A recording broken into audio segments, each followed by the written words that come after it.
Hello and welcome to this edition of New Humanum. My guest today is someone who's scaled the heights in the media world. Sir Mark Thompson was the editor-in-chief at Channel 4, the Director-General of the BBC, and latterly the Chief Executive of the New York Times. The glittering prizes have certainly come his way. But Sir Mark has always been a lifelong Catholic, and his faith is central to both his life and his work. So when I sat down with him, I began asking him first of all about his childhood and family life.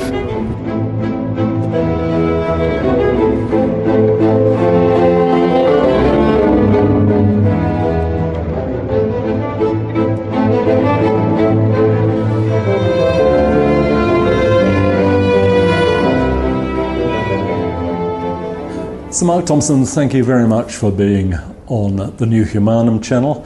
I'd like to begin by asking you about your early years. You were raised Catholic, weren't you? I was. My mother came from Ireland, County Donegal, and was it's fair to say, I think absolutely kind of faith-infused and wonderful, but also completely traditional Irish Catholic from the west of Ireland. And I grew up in that.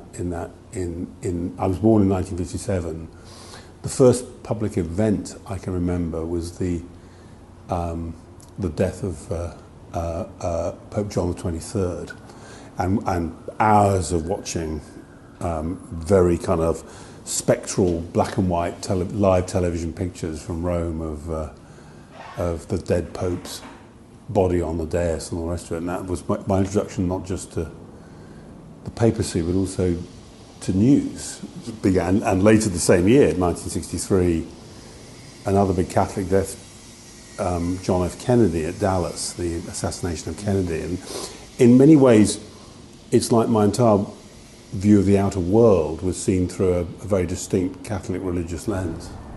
Of course, JFK was such a hero amongst the Irish, being the first Catholic president, and yeah. It was a huge thing, actually, wasn't it, that he was a Catholic and became president? I think so, and I think the many years later, the election of Barack Obama and what it meant, not just for African Americans, but for black people in this country and around the world. I think there was something similar. I mean, it's easy to forget the extent to which, in the England and the America, but particularly the England of the 1960s. Prejudice against Irish people was very strong, and would hold you back. When I was probably 8 or 9, my mother got worried about my accent, which I'd picked up from her quite an Irish twang, and I think a little bit of kind of Hertfordshire as well. And to succeed in England, you thought you needed to sound English, so I was sent off to Miss Baines for elocution lessons to learn how to speak properly. It gives you some idea of, quite an ambitious immigrant family in a way, and with all of the, weird mixture of both kind of rejection and scepticism. My mother was a fairly, not in any sense in favour of violence, but a fairly fierce Irish nationalist. So there was a very distinct critique of almost everything to do with the English, and yet at the same time quite a strong desire to kind of beat them at their own game. Donegal is a very traditional part of Ireland. I know it quite well, and of course it was the only province in Ireland which voted against the implementation of the new abortion law. It is a very traditionally Catholic part of it. Did you go there much? A little, not often. I mean, a couple of times when I was 7 or 8, and I think once later. But actually, Donegal was also a very fiery Republican county and produced many fighters in the Provisional IRA. And my mother had a morbid anxiety of sending any boy or young man anywhere near a place where you could get tangled up in all of that, which I have to say I think was entirely a sort of fantastical notion, but that she was worried about that. I spent a lot of time in the early 1980s covering the troubles in Northern Ireland, got to know Northern Ireland and in particular Derry, Londonderry, pretty well. But and I feel a strong affinity to Ireland without, I should also be honest, I was brought up in this country, I'm for all intents and purposes English and British, but I still feel that tug. And I associate that to some extent with religion, even though when I go to Ireland normally it's now Dublin, which strikes me as being a very strongly secular modern city. So the religious influence in your youth came from your mum. What about your dad? My father was, who ultimately became a Catholic, but it's fair to say my father was not a naturally religious person. He'd grown up in a Protestant household in Liverpool. His father, my paternal grandfather, had been a Freemason. There'd been some horror, I think, in his family at the discovery he was going to marry an Irish Catholic woman. But the truth is, religion had not played a big part in that family's life, and my father was not a natural churchgoer, though he dutifully came to church. But I think that was more a sign of his love for my mother, and loyalty to my mother, than any great personal kind of conviction about that. Keeping the family peace by going along with your mother's faith. Yeah, I think he could also see that the kind of way we were being brought up and the kind of schools that we were being sent to were good schools, and we were being brought up in a wholesome way. But he died when you were quite young, didn't he? He had a series of very devastating strokes. First one when I was 16 or 17, never really recovered. He actually died some years later when I was in my 20s. But it's true that from my middle teens onwards, I was the eldest child. I have one sister. That we took on more responsibility than most children do at that age. And what about Stonyhurst? So you were packed off to Stonyhurst at what age? I went to the prep school, so I went off at 10. Right. Yeah. So they would have been a powerful influence on your formation, the Jesuits and all that. I mean, was it what was it like, the school in those days? I think it's fair to say it was this period. So I went to the prep schools probably in '67, and then to the main school, Stonyhurst College, in 1970. This is a period when these schools are in transition, and so in '67, I think we began with daily mass. I mean, you were up and would go to mass every day, prayers every evening. Benediction once a week, and so on. And silence. I mean, long periods of silence, pretty strictly enforced. And of course, in those days, you were beaten, and I was beaten a lot. I was for a fairly smart academic kid. I was beaten far more than you were meant to be if you were in that sort of top set and all the rest of it. Mainly for cheekiness. Why was that? For cheekiness and talking back. That's right. Yeah. But by the 70s, it had become somewhat more relaxed, and I mean, and that all happened rapidly. The sort of changes that conservatives horrified at began to happen quite rapidly, and actually the transition from Stonyhurst University, I went to Oxford, was a fairly kind of, the difference between the climate in the sixth form at the school and being an undergraduate at Oxford was not as much as it would have been if you'd gone from Stonyhurst to Oxford in the middle 60s, I'd say. So the Jesuits took wholeheartedly, did they, to the Second Vatican Council and everything that flowed from that? I mean, yeah, I'd say that's. I think that's fair, really. I mean, and the Latin liturgy you got to know, even though masses were for the most part in English. You'd sing and get infused in as it were the traditional Latin tradition.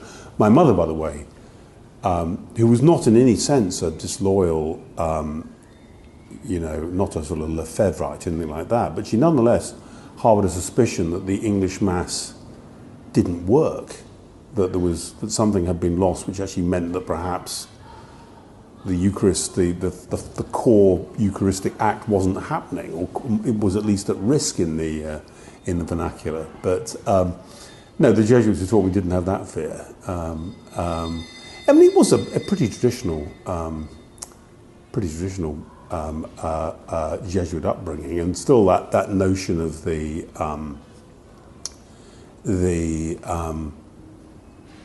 Jesuit Renaissance humanistic tradition. So very much an attempt to try and give young people a kind of rounded education, synthesizing arts and sciences, theology and philosophy and all that. That was very and really affected my cast of mind ever since, actually. So it was quite a rigorous intellectual education. Yes, I mean, actually, and in some areas like classics, first class. I mean, really outstanding teaching in classics and English literature and all the rest of it. What do you make now of this sort of the factions that there are in the church about liturgy? I mean, is this something which has ever concerned you or moved? No. I honestly, I mean, I ended up as a kind of vanilla Catholic. My feet take me to church every Sunday, and I partly because of its proximity to my house, went to the Oratory in Oxford, which I sometimes have seen you at, which is a really, pointedly traditional liturgy. But I'm equally happy. We go to my wife's family have got a share in a farm in Western Maryland, and we go to a town which is actually just over the Potomac River in West Virginia. It's not really Catholic country. This is, you want to say, evangelical Protestant country. But I go to, I always find the nearest Catholic church, and I go to a Catholic church in Shepherdstown, which is really interesting to go to because it's essentially a liturgy which is so many Catholics absolutely. The core of it is absolutely standard and orthodox Catholic liturgy, but the start of it is entirely like going to an evangelical Protestant church. There's an enormous baptismal pool, I mean, one you could sort of swim a length in, sort of thing, and a kind of fountain of water. There's extensive involvement of the entire congregation. It's done in the round, in the entire liturgy. Lots of very enthusiastic singing and all the rest of it. And I find it rather wonderful, but it's certainly not the rather more dour sort of tradition that you normally get in, around these parts in London. Yeah. Yes. Or indeed New York. I mean, the style of Catholic liturgy at Holy Trinity in 82nd Street in New York, where I go when I'm there, and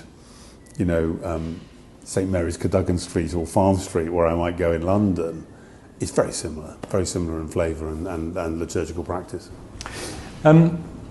I heard you say at a public meeting in Oxford recently, you said that you had never really, at any point in your life, questioned or abandoned the idea of the faith, that you've always been, as it were, an instinctive believer, would you say? Well, it's a very interesting question. I mean, I think, when God or random chance was handing out gifts, I wasn't really, in general, given the gift of uncertainty. I mean, that's not one of my strengths, really. It just more or less with everything. I'm a fairly trenchant person, and religion is part of it. I think my mother, who was a absolutely central and colossal, the influence in my life was my mother. I mean, she's been dead, more than 2 decades, and that absolutely remains the case. I guess under her influence, or in that household, I had a kind of was given or came to have a kind of persistent sense of God's presence, if you like, in the world, which I've not lost. So and it's not that I don't really have faith in the sense of coming at it thinking about whether I should believe a proposition which as it were, you could argue about with an atheist or something like that. It's more like, I don't know, you stand on a hill and the wind blows in your face, and the idea of whether you believe in the wind doesn't really occur to you because it's blowing in your face. And I accept that I'm very unusual. And of course, I have nothing. I completely can see in Scripture, particularly in the case of St. Paul, the notion of a conversion and a turning, a kind of the human spirit turning towards God. But to be quite honest, I've not had that experience either, in the sense that I sort of started off somehow from the kind of moment of being conscious in the context of this kind of background sense of understanding the world and perceiving the world, kind of actuality as having God in it, and that's how my life has been. For which I think I deserve, by the way, absolutely no credit. It's just that's my world. Your world is everyone's world is different, but that's the way my world has always been. I mean, I have to say it's incredibly disappointing that it's had less positive effect on me. In other words, that relating that to what I do and how I think about and love and care for other people and avoid sin.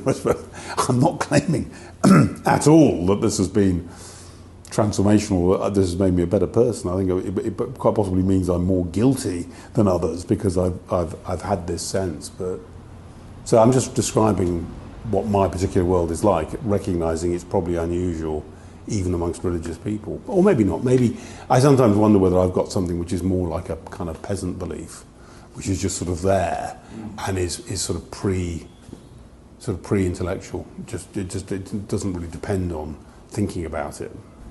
I mean, what you say is very familiar to me, and it seems to be.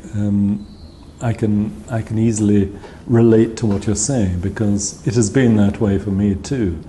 And I don't know if you found, but in life when you have this sense of that God is a reality, that the transcendental is with us and supersedes and goes beyond the material world.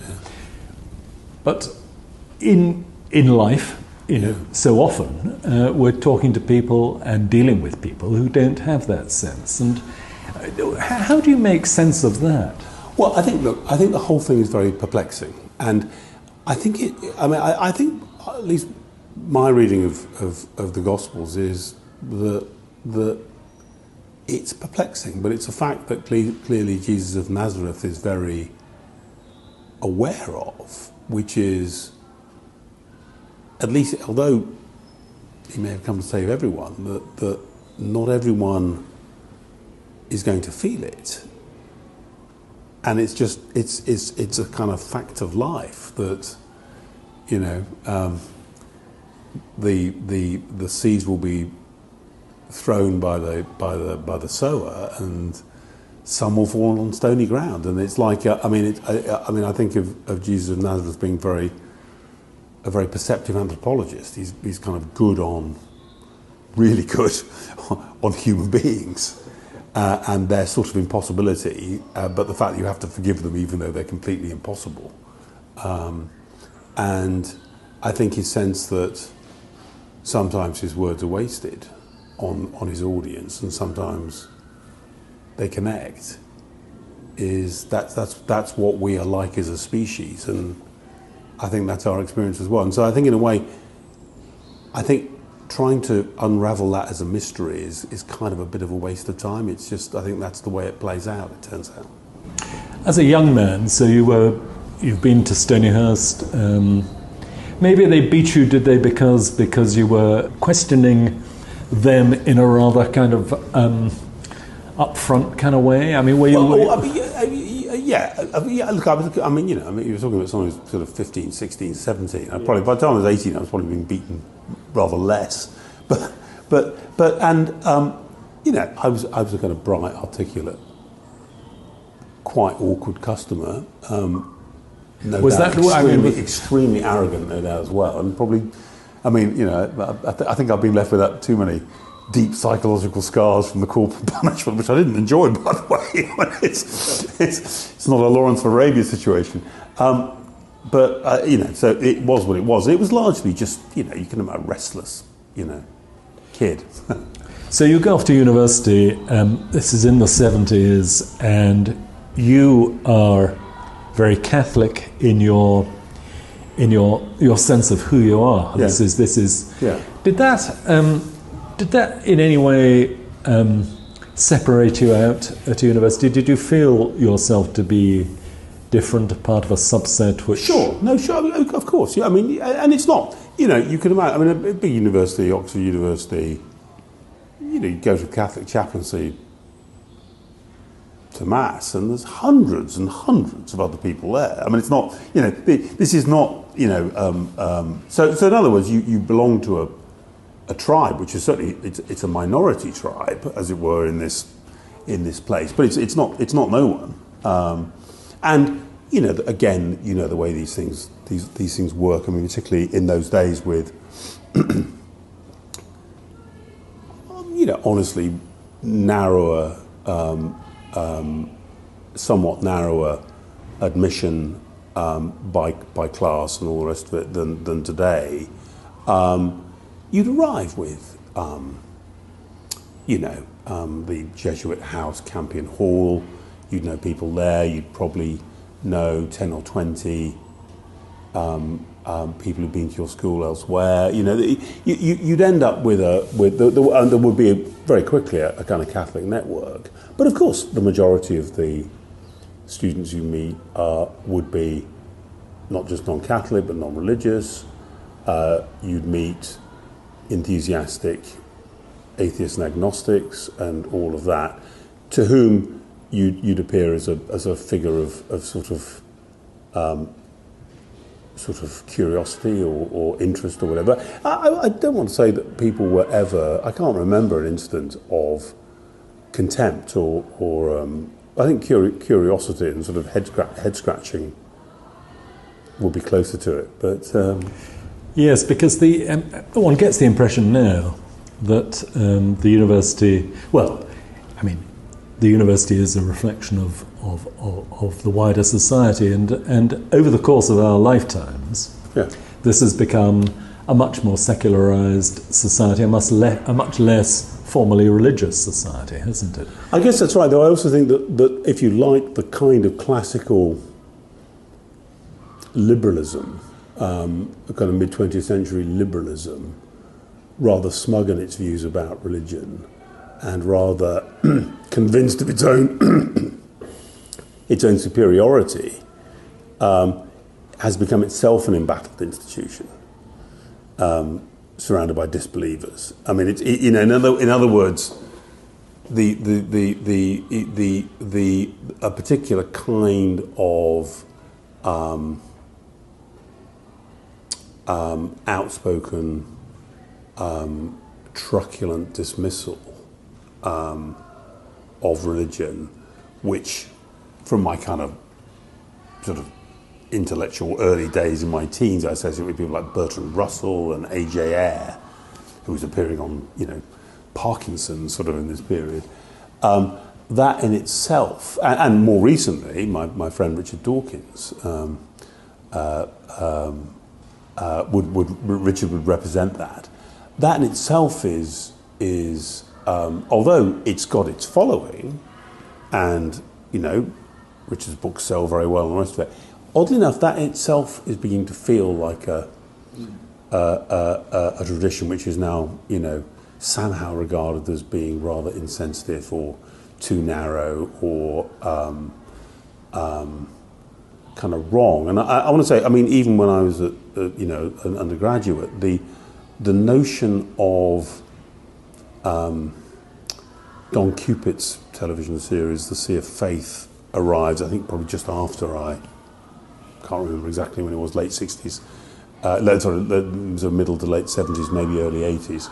That sense of a sort of openness to something, to spirituality, and a kind of respect for that. I mean, in some ways, to become a little highfalutin, the sort of thinking of Ludwig Wittgenstein and something like, you know, not of conventional belief, but of a sort of openness and a respect for the for the language of belief and its meaning, as it were, and reinstating the idea that religious words can have meanings in a way that people like Eyre would have refuted.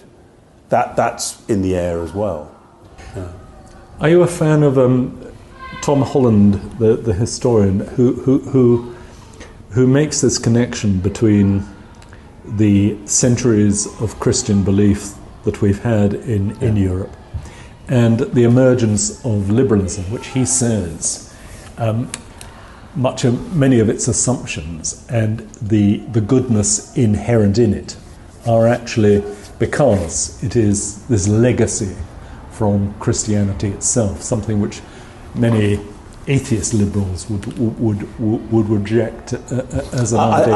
I find that compelling as an argument, as well, based on the development of liberalism, and also very clear instances. And so, for example, the role of religious leaders, but notably Christian religious leaders, in the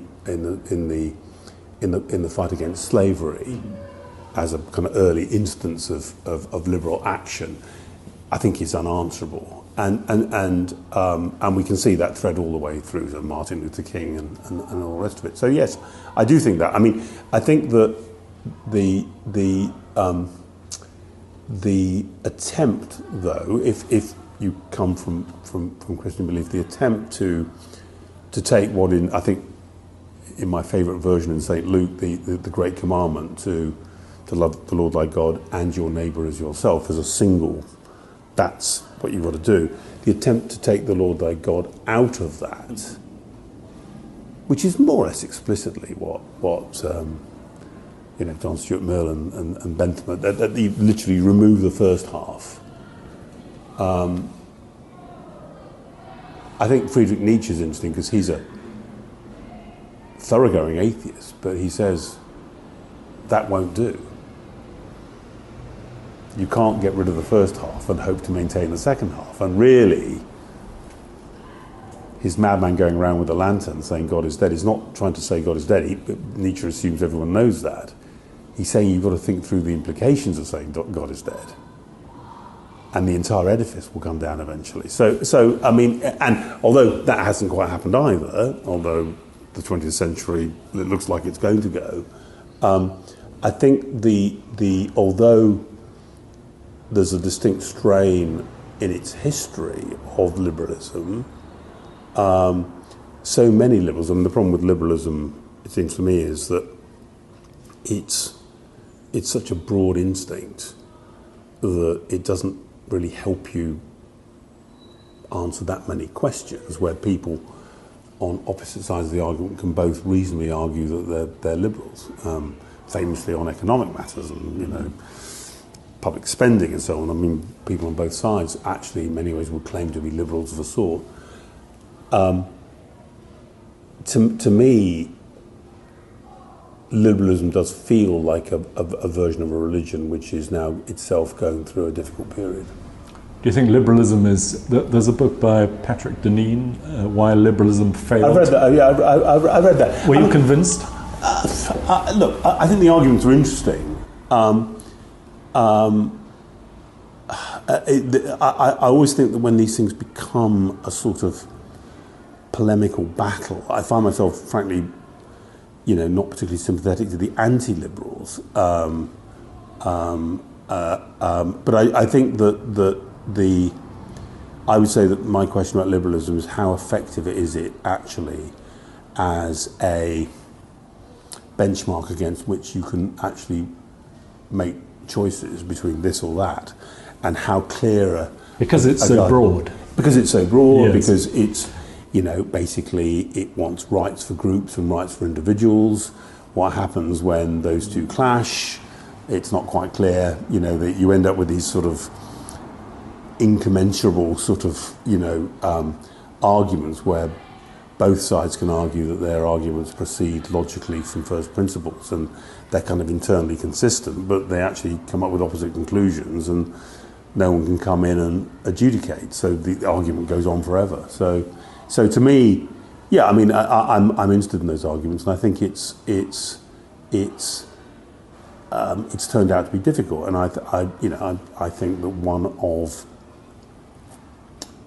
religion's claims, essentially, because of the authority of Scripture, and if you believe in such things, the magisterium and all the rest of it, is that there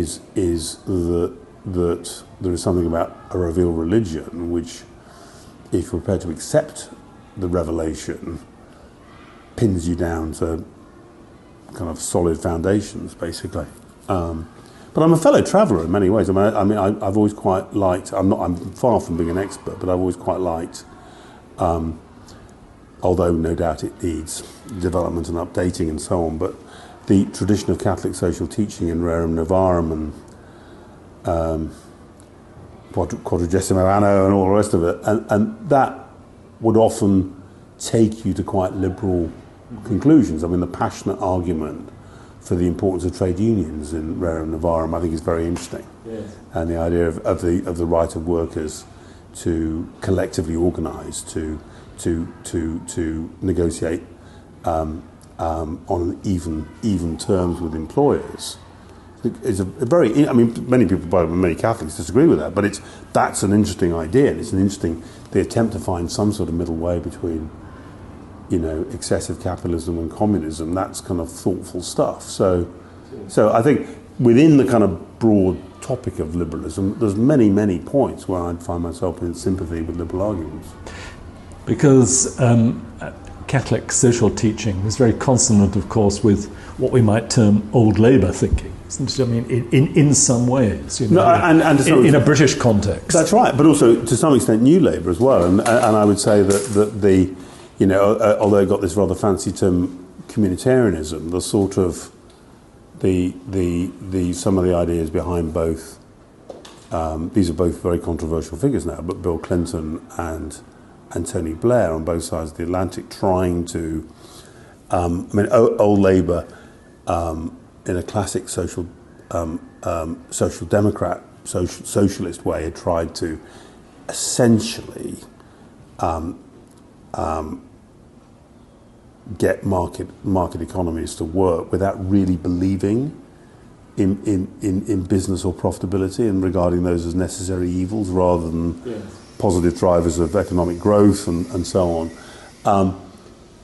It seems to me Clinton and Blair represent a step towards a deeper acceptance of the market, but still trying to believe that can be used to, and the economic growth that comes from the market can be used for social good. So, but I think noodling around in this area, you see ideas for juster, fairer societies, which have not become untethered from, in a broader sense, traditional moral values and teaching, but which can cope with modernity and can cope with the extraordinary rate of economic and social and technological change that we're living through.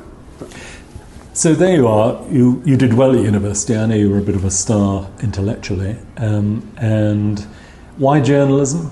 So you came out and decided. Well, I sort of. I'm not. If it was vocational, the vocation was hidden from me. I got to the end of my undergraduate degree, and I kind of assumed, without having done any planning about it, that I'd probably stay or go to another university and become a JRF.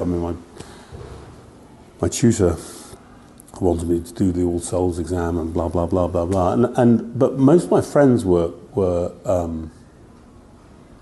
applying to the BBC, and I had a friend, still a friend, a guy called Michael Warman, became a really outstanding documentary maker, and Michael had gone on a BBC traineeship a year earlier, and I went along and spent half a day with him. On a nationwide programme at Lime Grove, thought it looked like fun, and without expecting to get anything from it. I'd done journalism at Oxford. I'd been an editor of ISIS, but mind you, as somebody pointed out to me the other day, ISIS it was always joint editors, and there were 2 editors every term. So, 6 people every academic year. got to call themselves editors of ISA, so we shouldn't regard this as too exclusive. It was like a fantastic, classic Oxford undergraduate figuring out how to optimise everyone's CVs at the same time. But I'd done all of that, and I'm turns out I was good at it and enjoyed doing it. But it was I just applied for it, and once I got it, people said to me, well, they're difficult to get, you better go and do it. And there seemed to be a little downside in trying the BBC on for size, which I did. What was your impression of it when you arrived at it as an institution? That godless place was how my mother described it.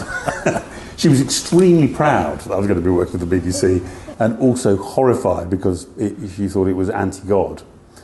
And you could make the case.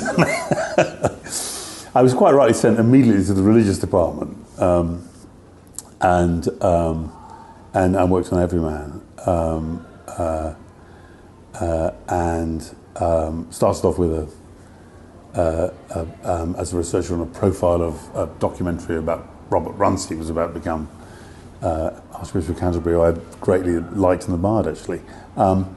But I then moved to current affairs and scratched my head for about 2 or 3 months. I couldn't work out what was going on, and couldn't get any of my ideas. I went to Nationwide, couldn't get any ideas on the air. And then there was one single day where it clicked and I clicked, and turned out I could do that. Did you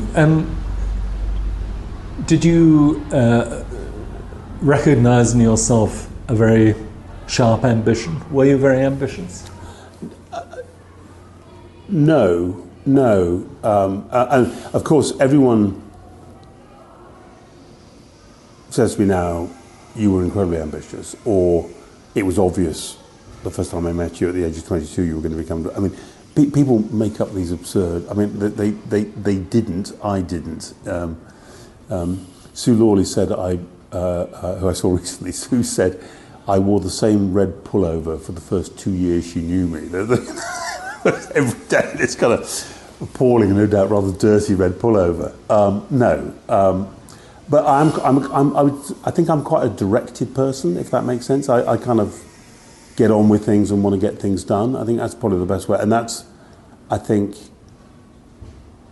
thing I feel about myself, which is once I'm doing something, I want to crack on and get it done, and to work and move quite quickly. So I think that's really the forward momentum in my head comes from the fact that I like difficult puzzles and I like cracking difficult puzzles.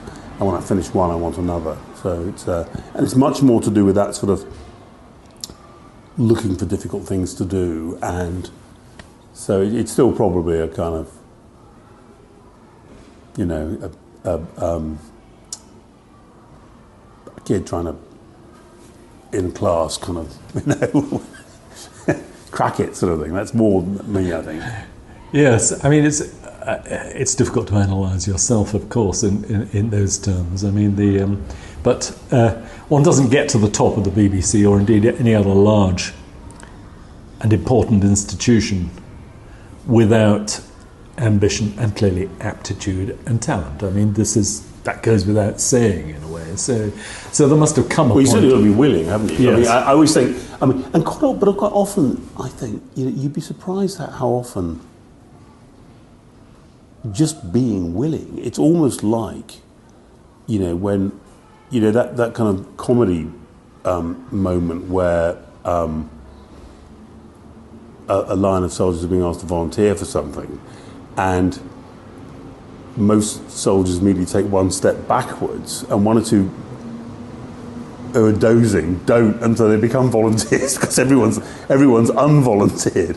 And I think it's amazing. I mean, I would say most people don't want to do big jobs. They might well want the sort of title that goes with a big job, and maybe very likely the compensation which goes with a big job.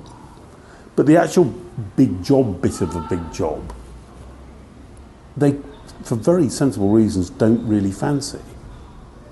And is that is this a matter then of self? I mean, you must be a person who has no problem in taking. You must be a decisive person.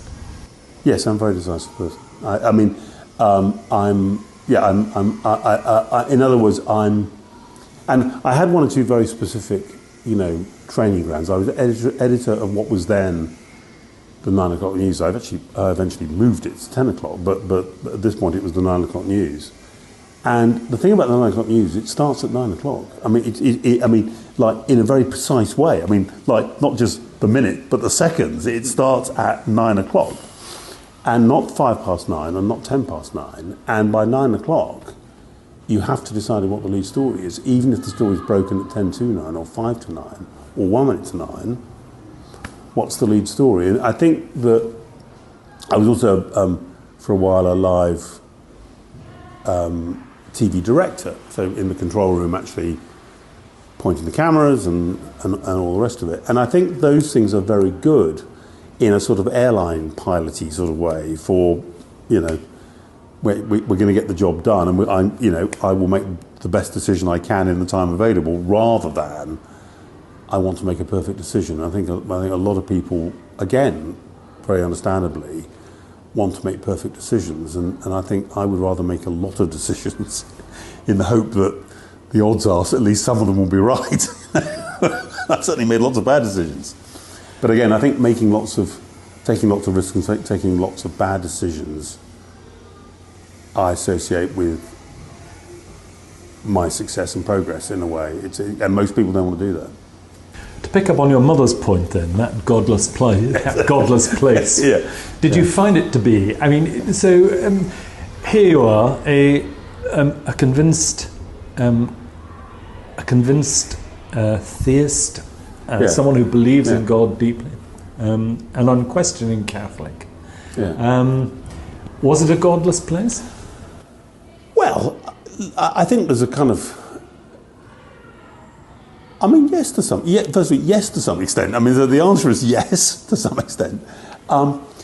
Generally, I would say not hostile.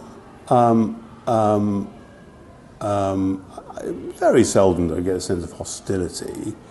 I mean, consternation or just puzzlement. I mean, I've talked about curiosity, and that, all of that, and a fascinating oddity. Early on when I was at the BBC, the TV adaptation of Brideshead Revisited, directed by Charles Sturridge, a Stonyhurst boy, was playing out, and that idea of Catholicism in English context being a sort of rather intriguing and either eccentric or glamorous, or maybe eccentric and there was a bit of that going on as well, and so becoming a kind of figure of how does that work, and explain it to me again, and all of that, a bit of that.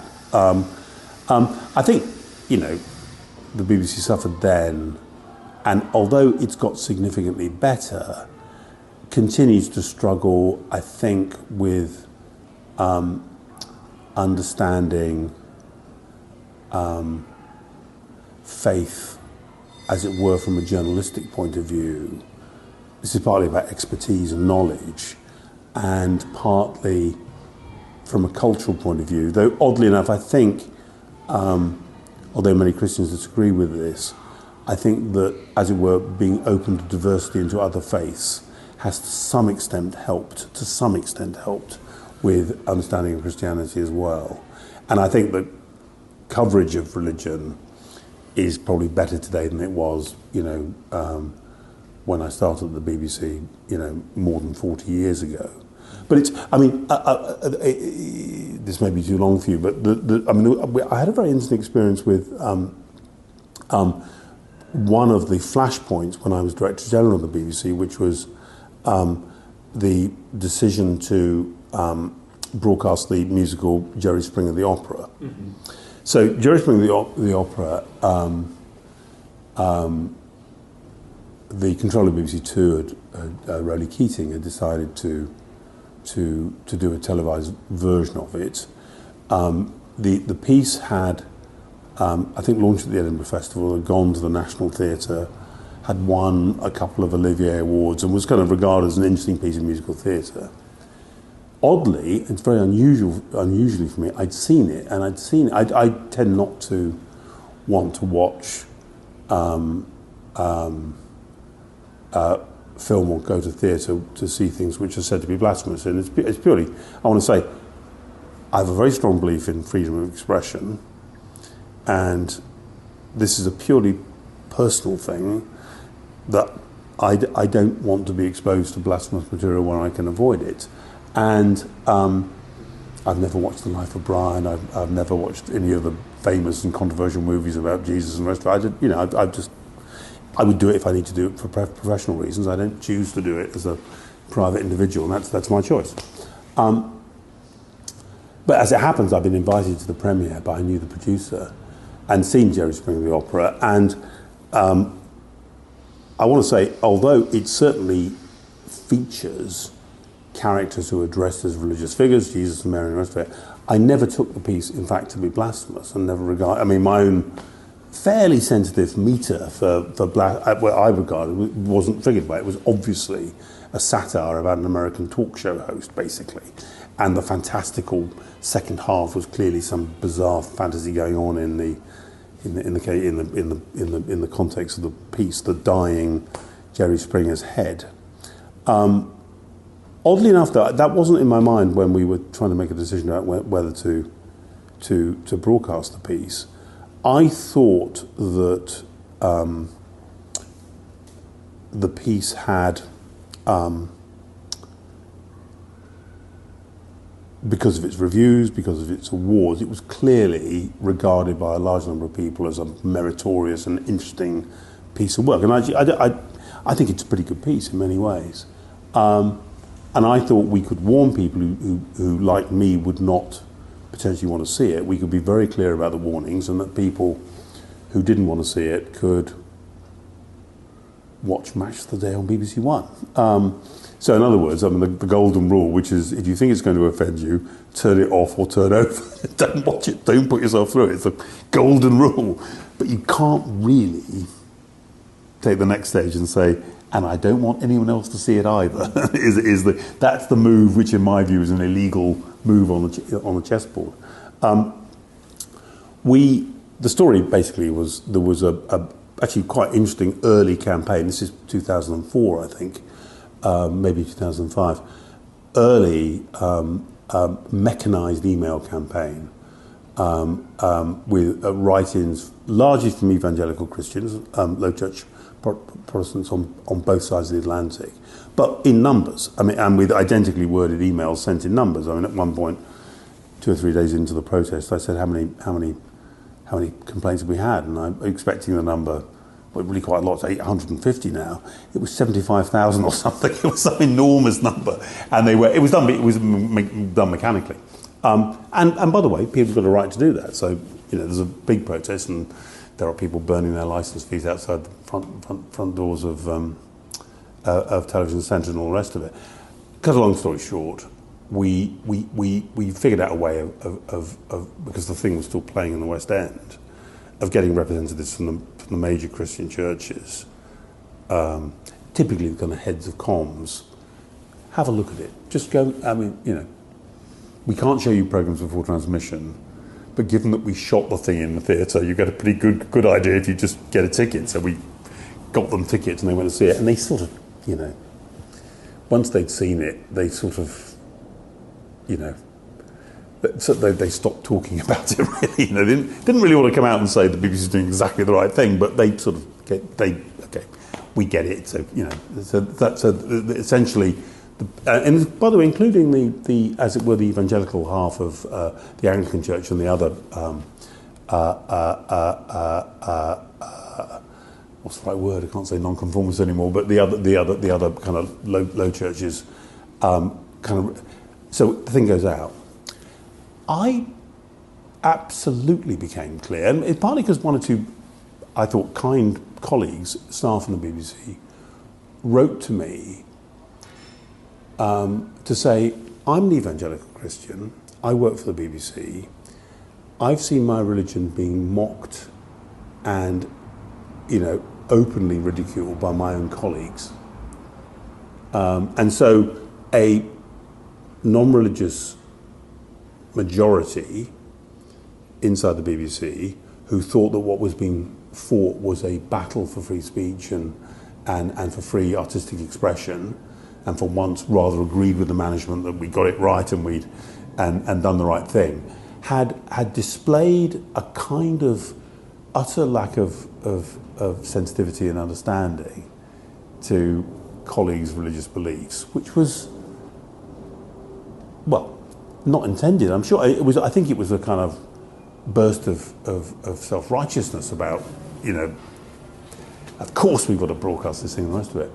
And so what we did is we did 2 or 3 essentially open sessions where we simply said, if you've been, you know, if you work for the BBC and you've been unhappy about the decision and think the BBC's made a mistake, let's talk about it. And I got the controller, I came along, and we got the head of religion, and we got Rowley Keating and the rest of it, and to answer questions. I think we did 2 sessions, probably 2.5, 3 hours to just try and also say, you know, these are difficult decisions.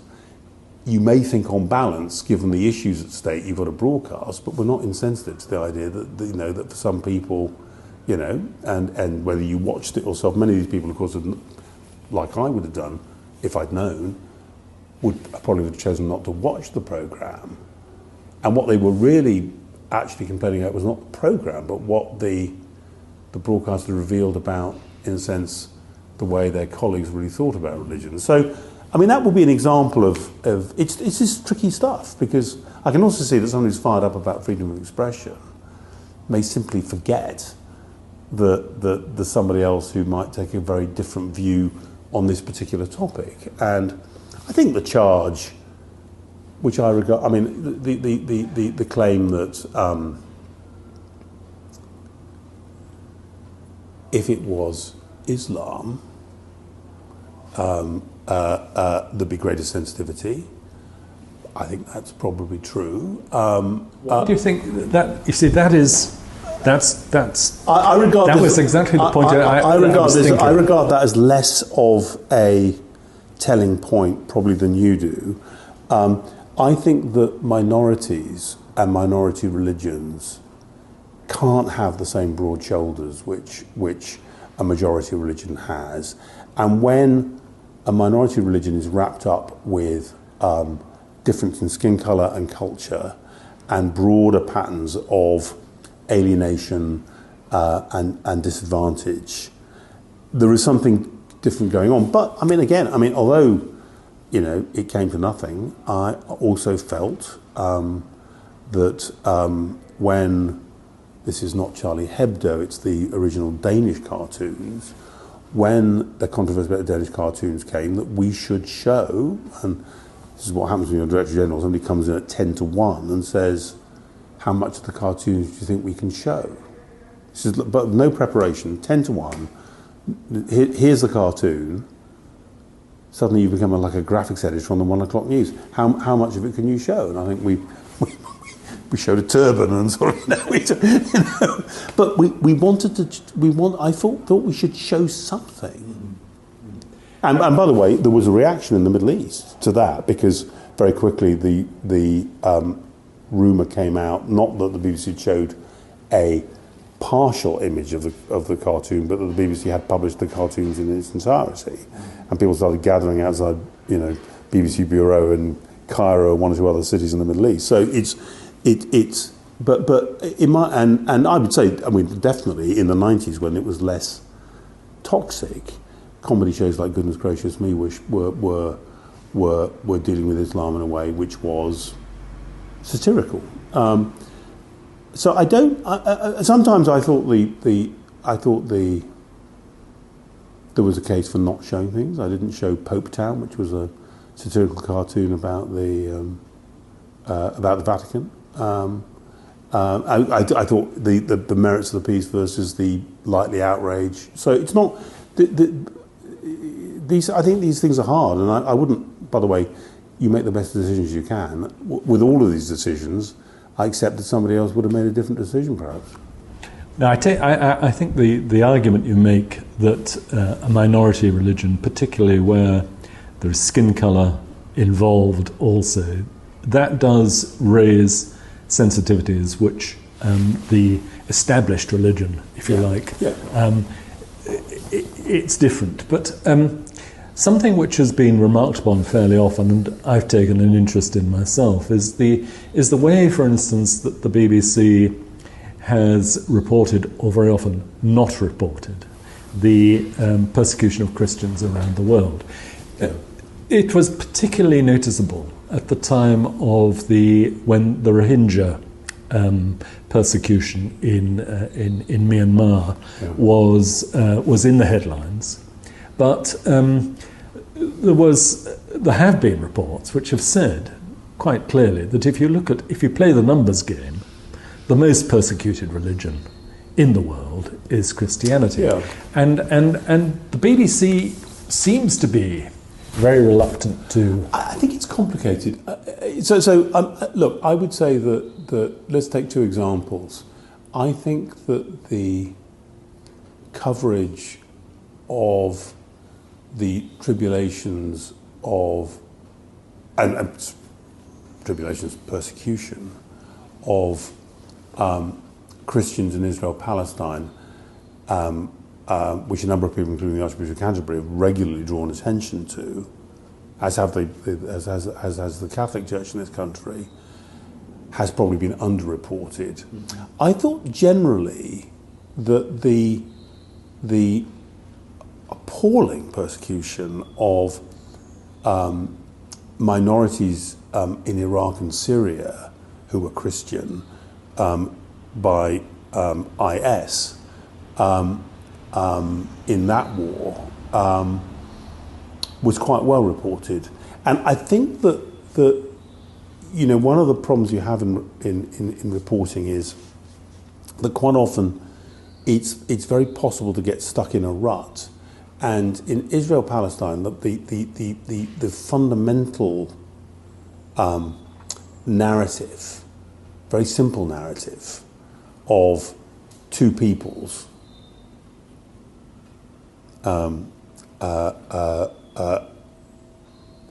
Jewish people and generically Arabs,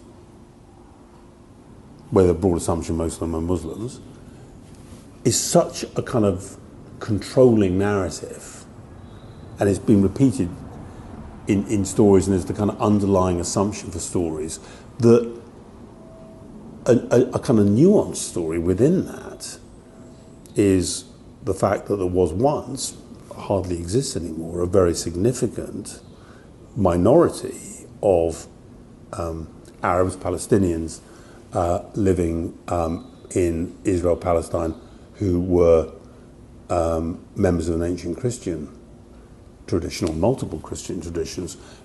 It's in the broader way that these stories typically, it's incredibly hard to get enough historical and geographical context in to really make sense of what's going on. Mm-hmm.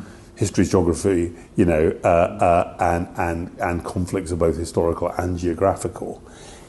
So I think that the record is probably, I say this now just as a like you, a viewer and a listener, is spotty.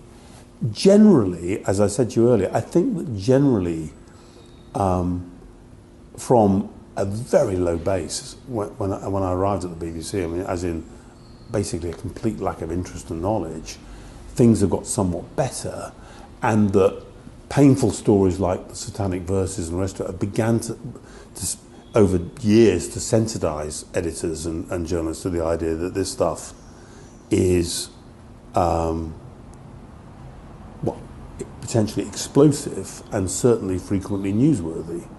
And the thing about religion is it produces lots of honestly very good stories, and we should, as journalists, we should be pursuing the good stories.